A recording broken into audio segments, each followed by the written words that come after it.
Truth social पे उन्होंने एक लंबा चौड़ा लिखा है, लेकिन एक पहली लाइन में आपको पढ़ के बताती हूँ। People that are against tariffs are फूल्स।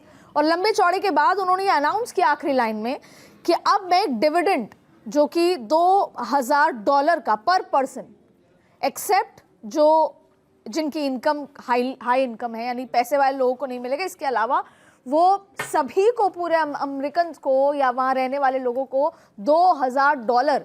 ये तो हम यहाँ पर बात होती है, यहाँ पर तो बहस का विषय हो जाता है, चर्चा हो जाती कि मुफ्त मुफ्त मुफ्त। तो अब इसकी वजह क्या है? पहला कि क्या जब अभी गवर्नर नहीं बन पाए उनके नाम पर, या फिर न्यूयॉर्क में जो कुछ हुआ, मेयर नहीं हुआ, इसकी वजह से उनको पॉपुलैरिटी ग्राफ नीचे जाता दिख रहा था, तो वो उसको लुभाने की कोशिश है, या वास्तव में टैरिफ से बहुत पैसा इकट्ठा हो गया है? Damage control. देखिए, अमेरिका में आप 2 ही टर्म रह सकते हैं प्रेसिडेंट जी, 3rd टर्म आप नहीं बन सकते जी, आप। बात समझ गई? तो आपको ये सब करने की आपको जरूरत नहीं है, आपको पता है कि अब अगला टर्म आपका होगा नहीं, ठीक है।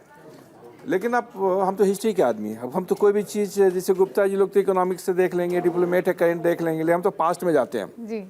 कि डोनाल्ड ट्रंप का हिस्ट्री क्या रहा है। मेरे हिसाब से वो एक्सीडेंटल प्रेसिडेंट है अमेरिका के। पता है, he is only 2nd person जो कि नॉन कंसिक्यूटिव प्रेसिडेंट इलेक्ट हुए हैं। इसके पहले 1885 में एक ग्रोवर कैबलेंडर थे, वो हुए थे 1885 में, फिर बीच में नहीं, फिर उसके बाद सेकेंड ही हुए। इनके साथ एक और खास बात है कि दोनों बार फीमेल को हरा करके हैं। इनको मेल कैंडिडेट तो मिला नहीं था प्रेसिडेंट वाले में, जीत गए। तो इसलिए उनको बोलते हैं एक्सीडेंटल। एक बार जो बाइडेन से मुलाकात हुई तो हार गए, समझ रहे हैं आप। अब जाइए इकोनॉमी के ऊपर, यह है बिजनेसमैन, ठीक बोले थे गुप्ता जी, अच्छा ये भी बोले थे। बिजनेसमैन का माइंडसेट अलग होता है, पॉलिटिशियन का अलग होता है, इकोनॉमिस्ट का एक अलग होता है, ठीक है। आप ओवरनाइट आप चाहे कि उसमें रिफॉर्म कर लें, आप टैरिफ पे क्या कर लेंगे बताइए। आप इंडिया के ऊपर टैरिफ बढ़ा लीजिए। इंडिया के पास अपना प्रोडक्शन भी, अपना मार्केट भी है, लार्ज पॉपुलेशन है, ह्यूज एरिया है, ठीक है। और ये तो डिप्लोमेट इनको पता होगा कि वाजपेयी के टाइम में भी क्लिंटन सेंक्शन लगा दिया था। सेंक्शन किस पे लग गया? उल्टा अमेरिका पे लग गया।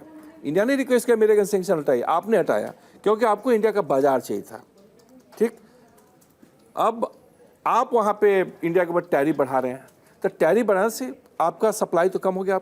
आपके यहाँ जो अमेरिका में जो जा रहा था यहाँ से एक्सपोर्ट, वो कम गया। अगर एक्सपोर्ट इंपोर्ट बढ़ता है तो याद देखिए लोकल गवर्नमेंट का भी इनकम बढ़ता है, और अगर वो कमता है तो आपका भी तो इनकम कमता है। मान लीजिए यहाँ से फार्मास्यूटिकल का सप्लाई हो रहा है, वहाँ बहुत ज़्यादा हो रहा है, जेम्स का हो रहा है, ज्वेलरी का हो रहा है। अमेरिकन गवर्नमेंट को तो टैक्स मिलता है, आप ये नहीं देख रहे हैं आपकी वो टैक्स आपका कम रहा है।